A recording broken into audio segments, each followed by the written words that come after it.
Hello everyone. This is part two. Um, my apologies to all those people who were hearing part one.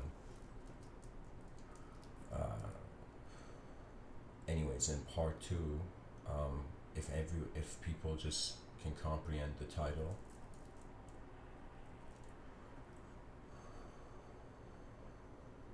I'll kind of recap like the picture I was seeing. And for all those people who I may be saying something and it doesn't fit the context of their desire, these talks are in a poetic and philosophical context. So if the person doesn't have an honor for those two views, then this podcast is unnecessary to listen to. If you have criticism, if you don't have criticism, you're always welcome to. But anyways, I'm gonna continue. And all right, let's go. And I'll say something to the listeners. I have lost a lot of. There was an incident where I lost a lot of talks I had recorded, and after some point, you see it. Everything is just geometry, and there's ultimately an unconditional effort that is just being. You know. So anyways, when intelligence learned about its true speed, I was trying to say that we have a certain understanding of speed in front of our eyes, we have a sort of understanding of reality behind our eyes. The more we think of life of what does a subject mean, it takes us towards the unknown. When we think about what does an object mean, it takes us towards the known. Now, we have built a civilization primarily based on the observable universe, based on the observable dimensions. For example, people in society, they care for a person's behavior, but they don't care for a person's psychology. That means we care for what we see, right? And so it's like as if there's 8 billion human beings on a planet and they're all logged in.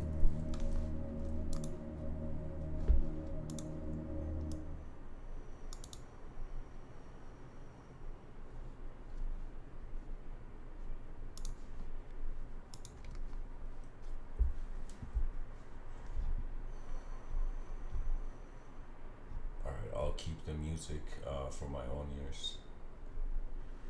And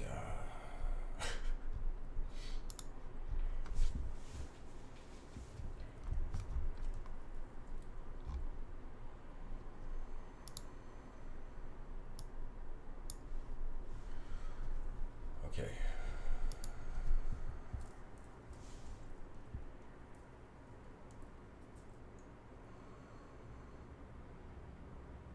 We're intelligent beings, but we have decided to build a civilization on knowledge and limited relationships with our minds, unknown dimensions of intelligence. That means if we look at everything in life, every moment, and we see that there's a known and the unknown,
an object that is being a subject through a narrative,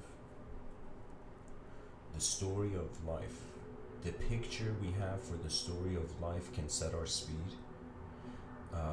A person's attention, if they close their eyes after stabilizing and being completely content with the body,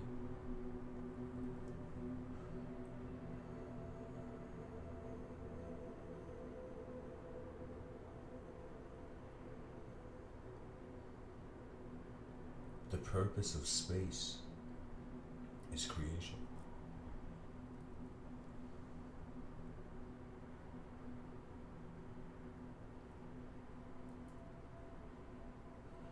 A person can close their eyes and think of different memories in their life, and they're like, they can be like, okay, so what is my attention doing? From in one moment that I'm present, my attention is noticing images, snapshots of the moment where I was, moments I had lived through. So we have this sort of unconditional relationship with our inner space where it's as if somebody says, remember who you were a year ago, you can remember, an image arises, right? So we can say that in the outer realms, the speed is based on the speed of light for now. Now in the inner realms, it's like space, and space with instantaneous evocational ability. That means a person can say a few words and another person in another world can jump out of their chair. You know.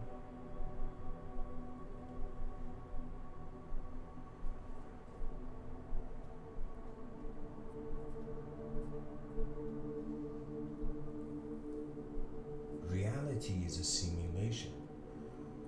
And the biggest error is to treat the realm as just an object when there is obviously more.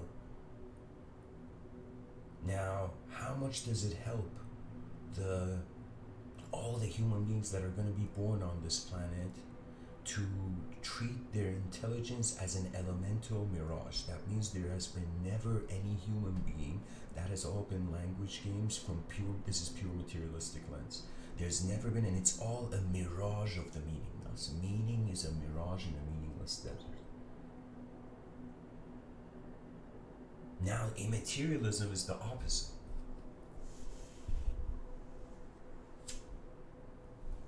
The meaningless is a mirage in the meaningful. That means there's some people looking at this planet, this world, and being like, okay, this is filled with intelligence, because energy and intelligence have found moments of simultaneity. You know, that means it's as if I can't tell, like, it's like, how many dimensions can a human being look at themselves? They can look at themselves in regards to their memories. They can look at themselves in regards to just seeing themselves as an elemental being, you know, as a biological creature. I'm just anatomy. I'm just a genetical patterns, behavior. That means all the human beings that have judged each other throughout history, they've been just judging a genetical pattern, trying to get to the next day. So you see, it's like we are, it's multidimensional. That means the moment we could see both sides, we were beyond both. The moment a person can notice good or notice evil, you have noticed both and beyond. Doesn't mean the person knows what to do, but their heart becomes restored to their true nature.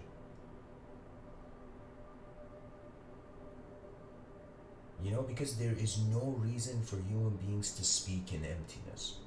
There's no reason for communication to have meaning if we choose to see it as an object-based thing.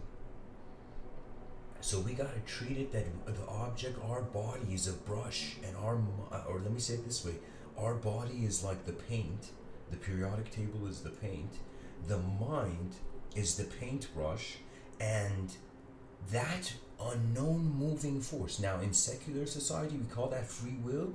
In religious societies, they call that, in some sense, divine will. So, free will, divine will, pretty much.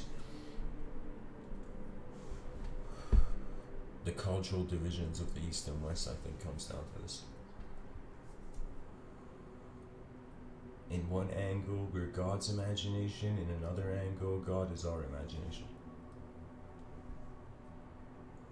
Either God is imagining man or man is imagining God.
if the mind is non-local, its speed is self-creation, it's sparked.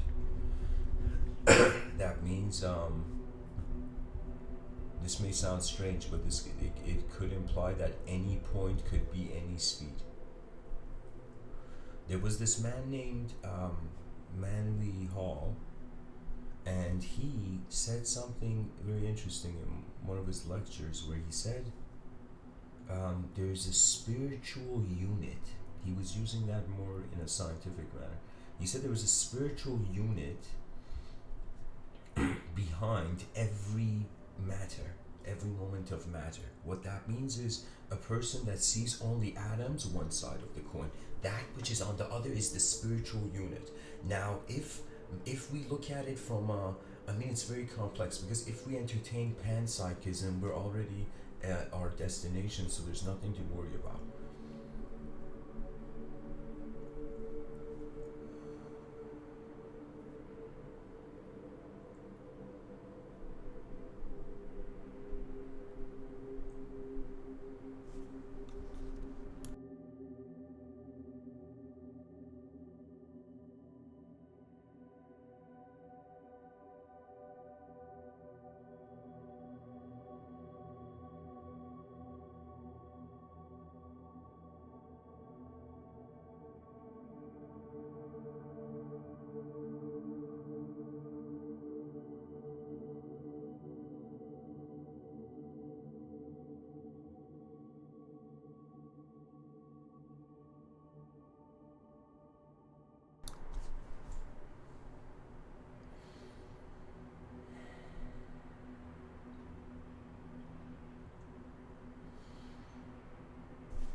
It's like asking what's the speed of the person's eyes in the car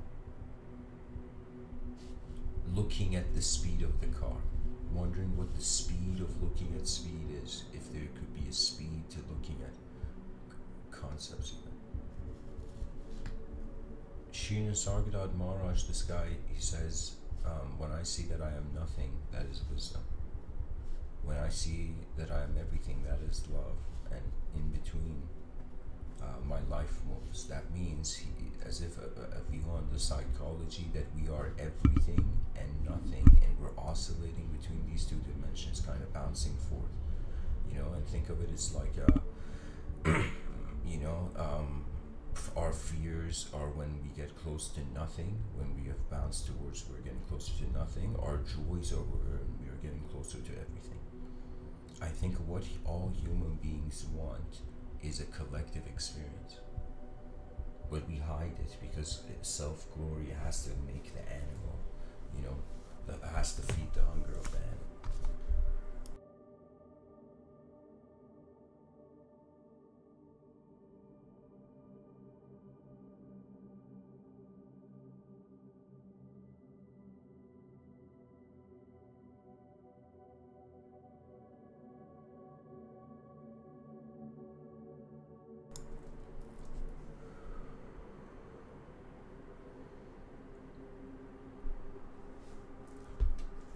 I had this math teacher, bless him, his name was Mr.Within. He had this saying where he would say, if you go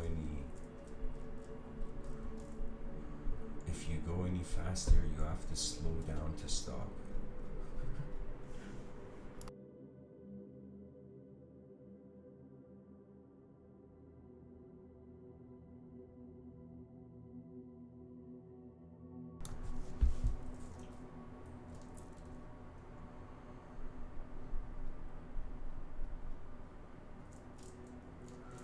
I think I got it wrong. I think it was, if you go any slower, you gotta slow down to stop.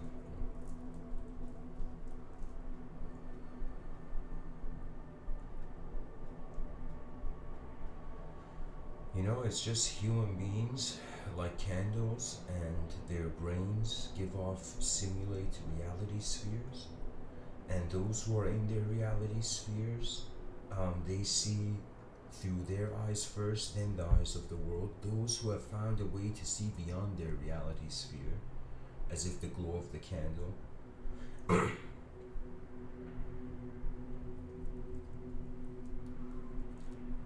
those people have no other option than to become explorer and try to find the real event. That means it's as if imagine all human beings were said, what's our purpose in life? And the answer was find the original Earth. And all human beings in the world started looking for the original Earth. What does that mean? What is this original Earth? What is this, I don't know, legendary mythos thrown out of nowhere? Yeah. And so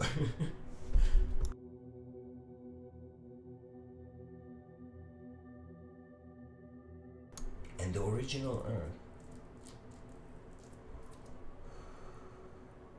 is the Earth that was being here before you were born, and it was being here before the Earth was here.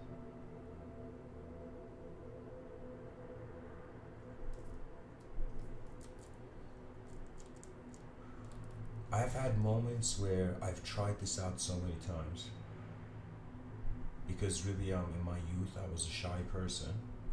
And this shyness was kind of like, imagine being shy and bored. So your inner realms are there to wonder about. Not shy in a certain context, shy of a sort of how the psychology is open to life. You know, people have different karmic experiences.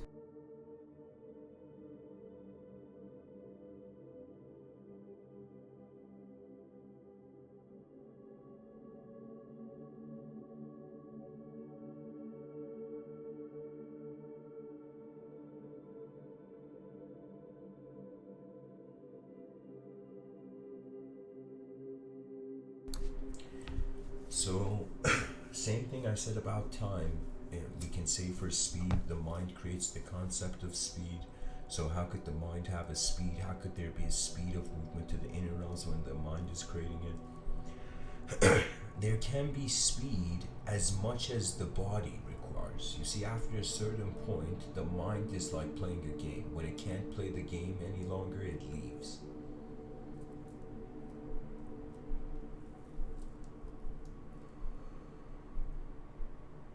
That means for temporal beings, life and death. For eternal beings, one leaf on a branch of many leaves.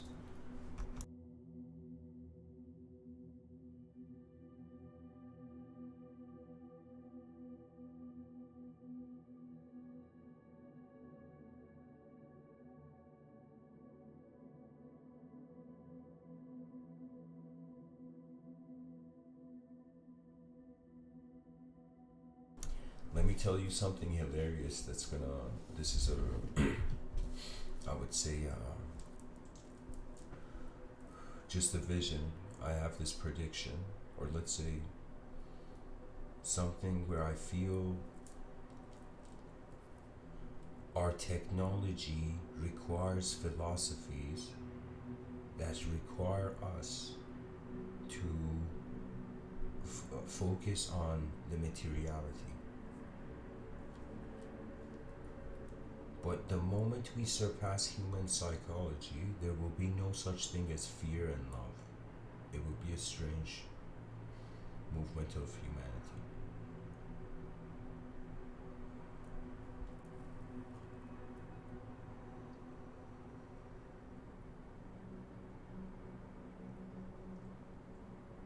I would say the reality is going from something we are certain about to the uncertain. It's becoming more and more arbitrary.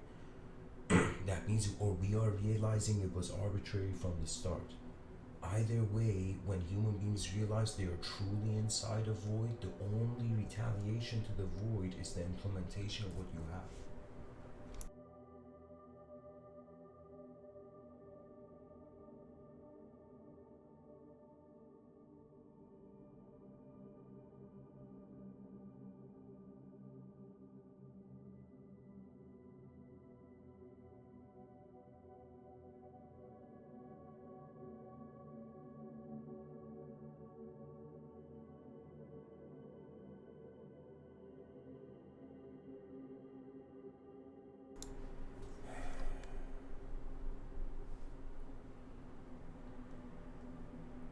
person can in any moment just sit still and silent, not to have thoughts or meditate because someone said so. To just sit still and silent and be like, okay, I have a mind, let me see what it's doing in the moment. Let me see how my intelligence is happening to me prior to anything outside of me can point to.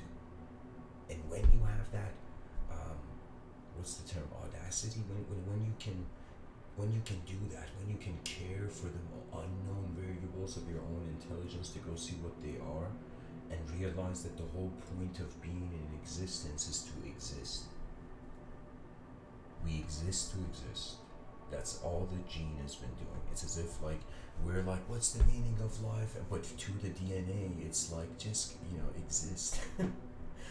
So this existence has become only to the simulation of the psychology a value, right? That means it's as if we were in a chaotic world, and we're like, okay, too much chaos, we can't deal with it, and so we forgot the chaotic realm, and so we built our own ordered kingdom of comprehension as a species. And right now we're all in that kingdom of comprehension, again, like the Shingeki no Kyojin narrative, right?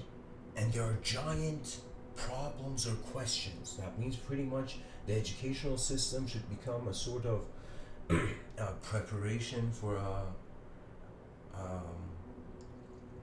multidimensional battlefield of designers in finding, like, I feel the greatest strategy is that the best thing a temporary being can do is find the most important algorithm in the moment, whatever that is, and in some sense, while they are something, to in some sense serve more than themselves. That means you see squirrels on trees, birds in the sky. They don't have the privilege of recognizing they're a creature in a species, and they don't even have the privilege of being able to communicate about themselves, write stories about themselves, which is how the memory happens. Our experiences author our world story. Direct experience is the only teacher. Language is my whole thing in these talks. I'm saying language can point to anything. In emptiness, anything can be anything.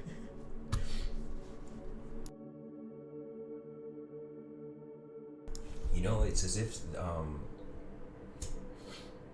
the person has an option of A and B, and they're like, which one should he choose? Should he choose option A or should he choose option B? And the person's like, I'm alive once. We all have the capacity to see multiple dimensions and literally use our vision to serve the tribe. That means, let's say there are people in civilization who they feel civilization has pushed them away or whatnot. Or civilization doesn't care for its members,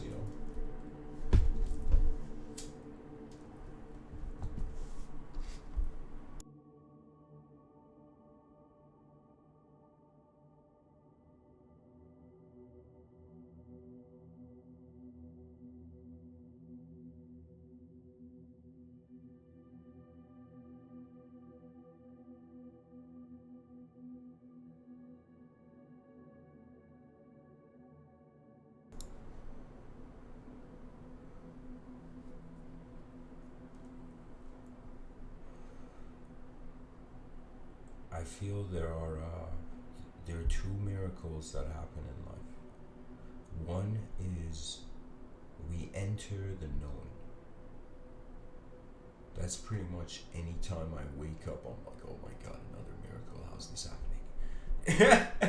just the fact that we can just go to sleep as a human being and literally dismiss. That means, think about a human being. A person can be have an anxiety of what they're going to do tomorrow, but they go to sleep, and in deep sleep, there's no personality suffering. Nobody has suffered in deep sleep,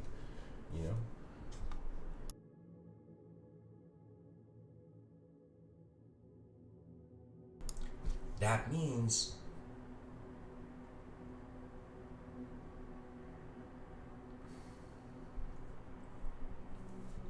the mind, the body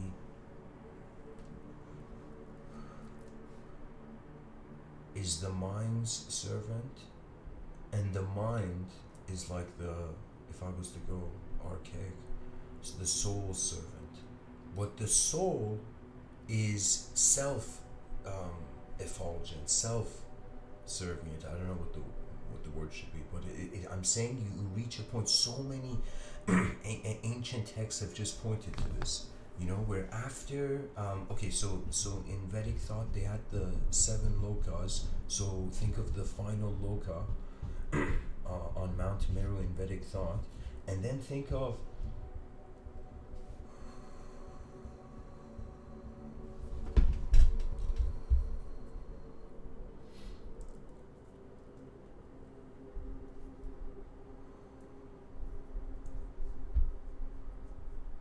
what would be equivalent to that.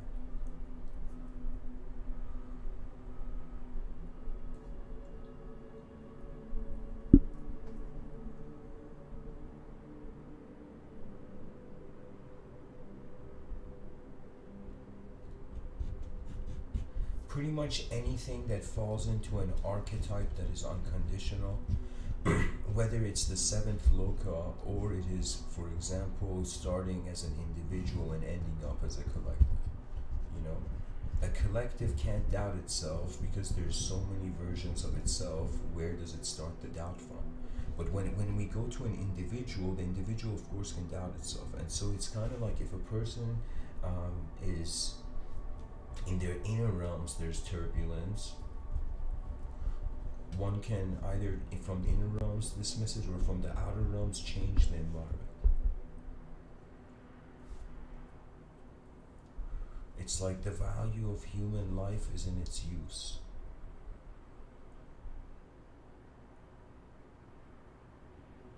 And so, if we want to use our intelligence beyond the body, as if the body is still the, so stillness has become the ultimate truth of the body. And then one goes to the mind's truth, which is silence. And when silence has become the ultimate truth, when one realizes silence is is underneath all sounds, that great silence, when the human being notices the great silence of the universe, that's when your mind becomes incredibly, Rishi Ramana Maharshi, in his writings, there was the term quiescent. The mind becomes no longer resistant. That is the beginning of divinity, where your resistance against the intelligence that is being the whole moment goes away. So all those people who have rage or anger towards another, they don't realize it. They are throwing something at a wall that's hitting themselves back. Right? Nobody, that means our behavior is more of a suggestion of our brain than the brain of the other. Right?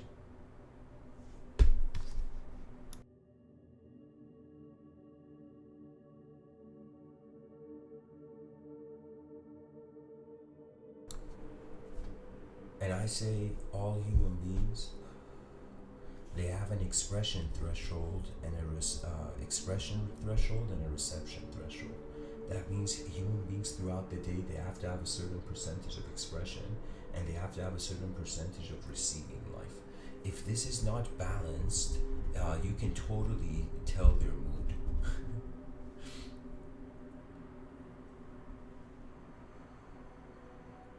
I'm telling you, psychology hasn't realized this notion of the inner realms and outer realms.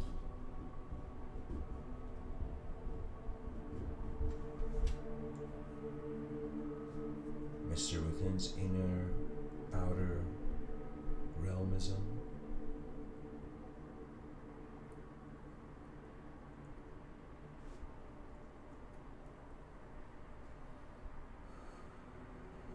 It's like trying to find what is the speed of stopping. Like how fast can one stop? You can stop instantaneously, you know?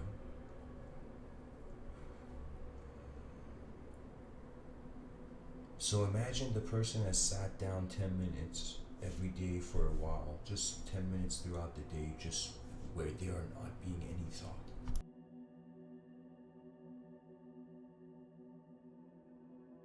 Where you watch your moment like a cinema, as if you've gone in the cinema. Like, you could even say this is, we can call this the popcorn meditation. You know, go make a popcorn for yourself, but don't eat it. Just put it in front of you as like, you know, atmosphere. You know? And so,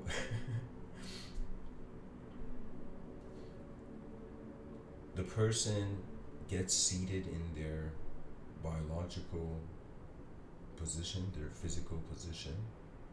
One accepts their physical existence and watches their physical existence. And when they consciously watch, as if you're concentrating on how your attention is. Anybody who does this, I will tell you, strangely, if you care enough for the world, life will train you. Like the karma will train you.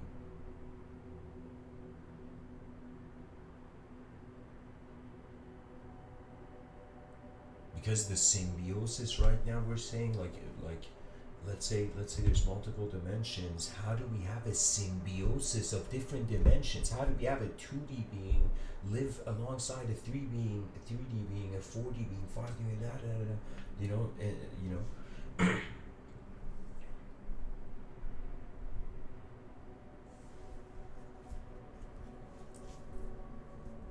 It's like the person wanted to find the edge of the sky, then they realized their eyes are technically one edge, so they found edges.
Okay, so guys, I was looking at the chat section. Just a quick comment, please.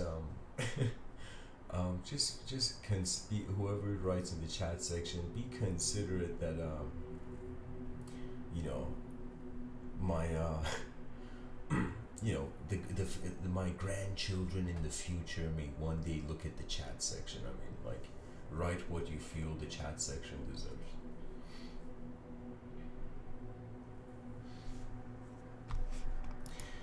But of course, we're not samurai, so in an anarchist, artificial libertism. I mean, like, what can we do? It's like the world has become fast food, and not only is it important to know the speed of reality, but the direction that speed has. That means not only what a person is, it's like, the person got to know themselves, great, now what next?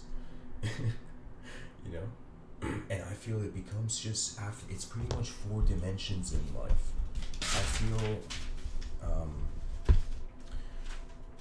okay, I feel, so 4 dimensions in life, and if these 4 dimensions are considered, I feel this it makes one attain the cube of intelligence, just to create some neo mythology for it. So this cube of intelligence, in some sense, its 4 corners are a known self, and the other corner is the unknown self. The other corner is the unknown world, and the other corner is the known world. These are four dimensions of life that a human being has to find some sort of competence in, some sort of relationship, be even courageous enough just for the sake of the species, because courage, it may not come from oneself, but it can come from one's greater self. You know, there was a character in this show that was very intelligent but very scared. And this character, for once in his life, he had understood some exact like the right thing to do, the what was needed to do. And suddenly there was a scene where he's holding his sword, and usually his hand would shake, and now he says, "I feel courage flowing through me."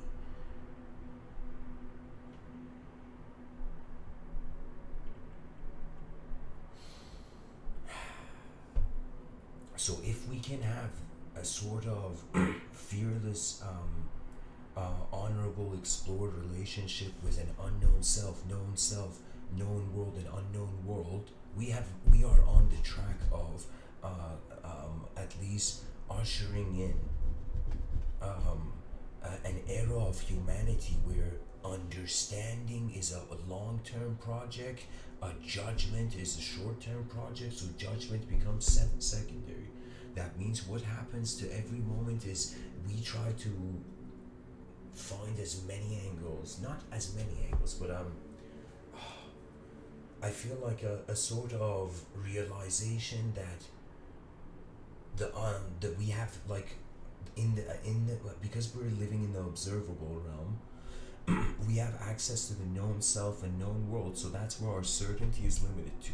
Now, mystics and all those people who, mind body dualists, and they perceive that there was something more than just what we saw. Like they were like, okay, true, there is just stuff that we're seeing, but there's something viewing it. What do we do with this random viewer of a universe that's emerged? Right, so the mystery of that can't just be said. It's like, we don't know how to give a personality to neurons, so we're not, it's nothing, because I think materialism is a bit lazy.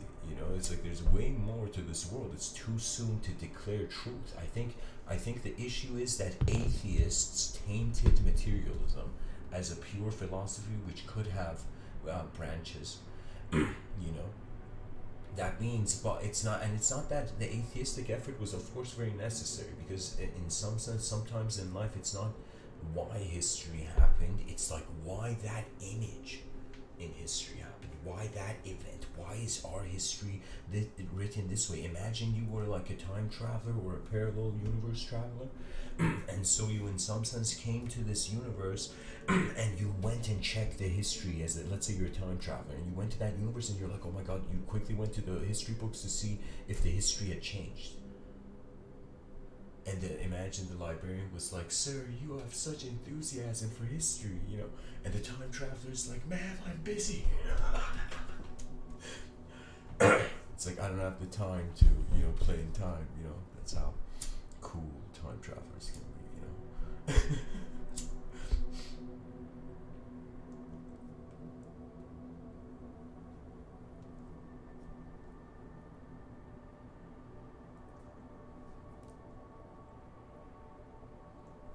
So the strategy to the known self, that usually we say to the known self is, call it free will cultivation. You try to create more memories in your life where you're consciously living. That's a strategy towards knowing oneself, an attempt to actually live it, to see what it is. That's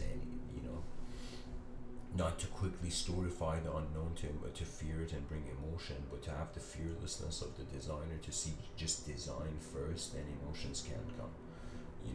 That means it's as if before the person's afraid, they're like, wait a minute, what am I even looking at to be afraid of? Like, I don't even know what I'm afraid of.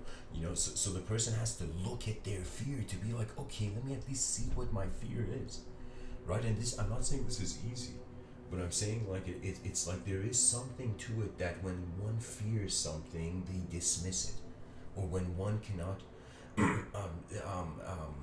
find a commonality in that in another's worldview. It's like, what else can they do? pretty much it's like there is no expectation. That means if I had an expectation, I would get upset. But because I'm like, whoa, there was one viewer, like, can you imagine? It was like, the whole aim of the talk was to just have one other person hear it, and after that, everything else was a bonus.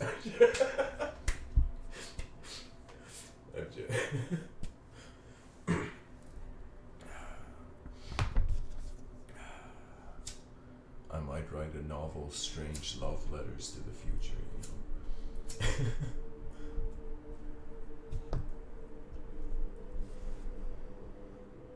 So the known self and the known world, these are codependent. These are parallel, So the known self and the known world are parallel.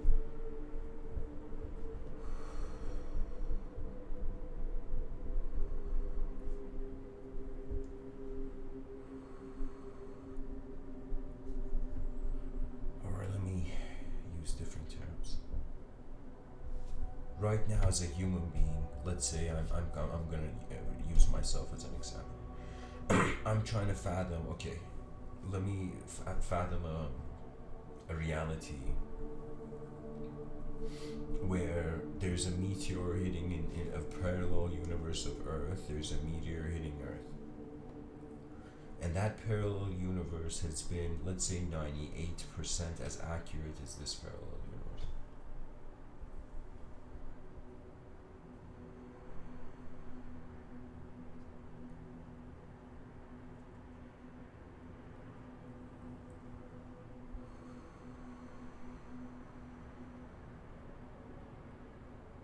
It's like if there was a meteor about to hit the Earth, I would say, okay, did I get to know myself in this life? Did I see dimensions where I knew I knew what the self was? I got to see what my own existence of life was. So the known self, then the known world. Did I get to see the world, or was I just in my own world? Did I see more about how life was happening, and whatnot, right? So that's the getting the known world part. Right? Then it comes to, okay, now in this life, I know I experienced life in a known way, but how can I understand the concept of the known with the unknown? So that means there is a personal unknown. So the unknown self is moving the known self. Especially when we're treating ourselves as subjects in the void with free will. I mean, come on. There's way more to the story, and the species can't act like it has figured it out. And so all I'm saying is we have to become explorers and armed with a multidimensional compassion and tolerance to not just get the future here quickly because we're tired, but to in some sense design something that is so incredible that the future generations are gonna be like, how did they do it? Like, if we can become a mystery to the future generations, but we still give them an access line to that mystery, that's how you live in time. That's how species are meant to live, We were so excellent that the future was fascinating. The future generations,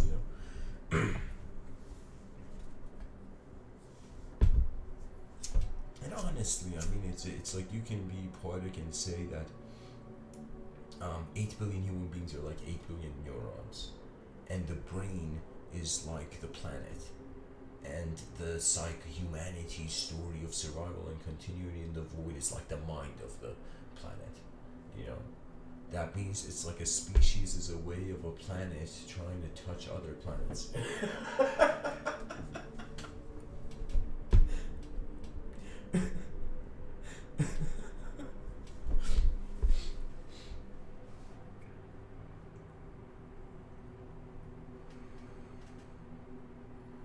Can you imagine the moment, like, who was it, Neil Armstrong, who stepped on the moon? The moment Neil Armstrong stepped on the moon, the moon turned to the earth and said, "Don't touch me." And oh man, I'm taking this joke too far.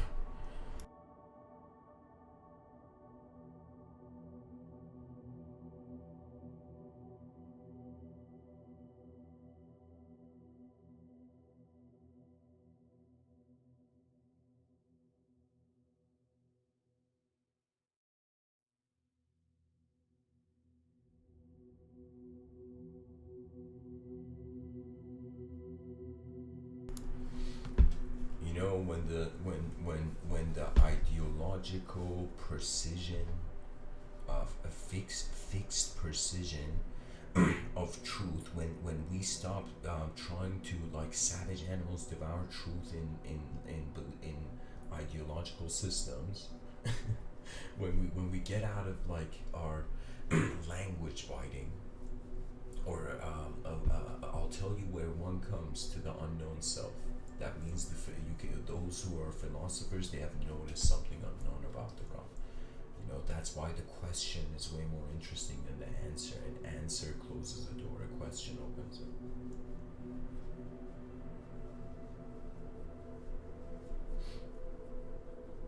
Questions are powerful mirrors, to be honest.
If your personal self fails as a system of, let's say, the psyche, as a psyche system,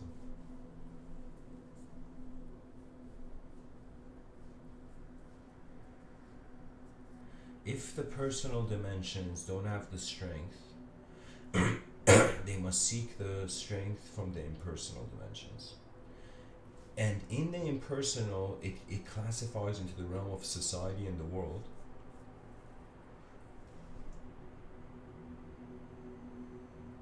So it's as if the person doesn't have the strength, they go to the tribe.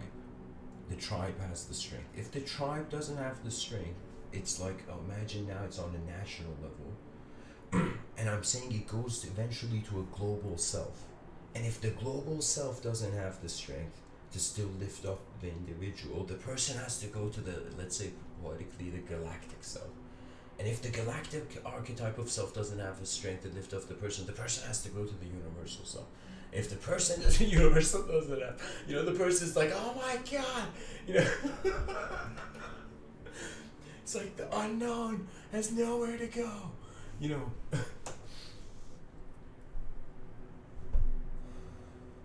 I'm telling you, truth is here. We are not being true. I think that is the way one can live this life as it. That means it's not like you attain immortality or eternity or some sort of, narrative story of continuity. It's just that you are in a certain format. We are life forms, and our form that we're functioning in is defining our life, this life. But the life is actually energy, right? And energy is unknown, and it remains unknown, because energy has this thing of instantaneously being, and we can only understand things of a dual nature. Language of all the modern languages cannot comprehend beyond duality. And all the rest of this force has remained here. And you know what it's like? It's exactly like an exhibition of a new territory. Imagine 8 billion explorers, but now one group of explorers went to a certain level, and then they stopped, and they stopped all the other explorers. Why? Because they felt that's at the end of the forest. The end of the forest is not materialism. The unknown, the voice of the unknown is louder than the voice of any person. How it just goes forth, and it doesn't owe it an explanation. That's the power of nature. It is a force, ultimately. Beyond form, you gotta comprehend yourself as a force. Now, if you are, let's say, spiritual, religious, you're entertaining a narrative or maybe an actualized experience, you know. But I'm saying ultimately, this is my view. Imagine right now there was a button and somebody had pressed it and everybody was enlightened. Just for a moment, everybody on the planet had everything. Everything was perfect. The only thing left is to create imperfection to advance the perfection. Just like a hammer hits a sword and the blacksmith is using, I don't know, the electromagnetic force of the earth to straighten the sword or something. It's like we are the hammer. All these incarnations are like the hammer of this eternal being. Do you know? I mean, that's too... I guess mythology has entered the room.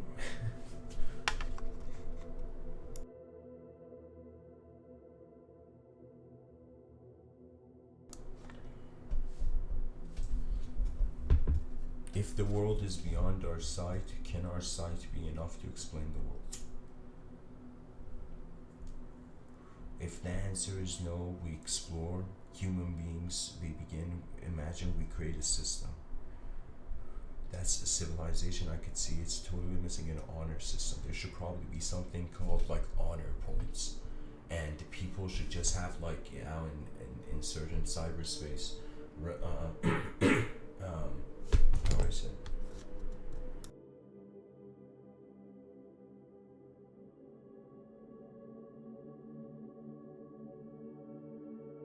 I feel the world needs to have this quest thing, right? And human beings, they go on just being incredibly advanced, helpful, efficient citizens. And as human beings are living in an advanced, efficient way, they just do good things for no reason, but they get points. They get honor points. You pick up trash on the ground, you get points. That means we create a system where honor points, actual honor points, will allow any person from homelessness to descent. If you just do good behavior, it has a monetary value based on an honor point system. So that way we create a civilization that is, when it's selfish, it cares for the world, and when it's selfless, it cares for the world.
true speed is instantaneous. That means there is a true speed, but it's instantaneous. And what happens between different instances is if different dots suddenly creating a line and creating a timeline. That means different moments, different it's as if every incarnation, from a Buddhist view, every incarnation is like a point, and this line, this transmigratory higher dimensional or attributeless I shouldn't even name it, but like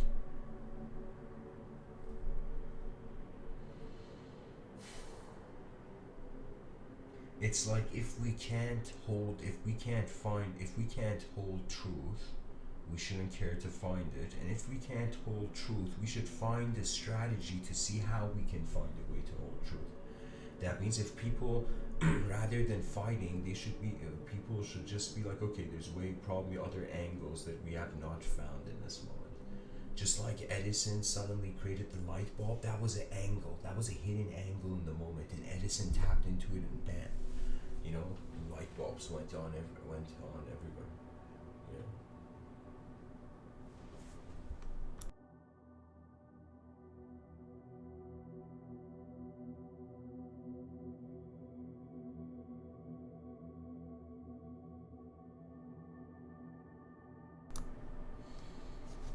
Anyways,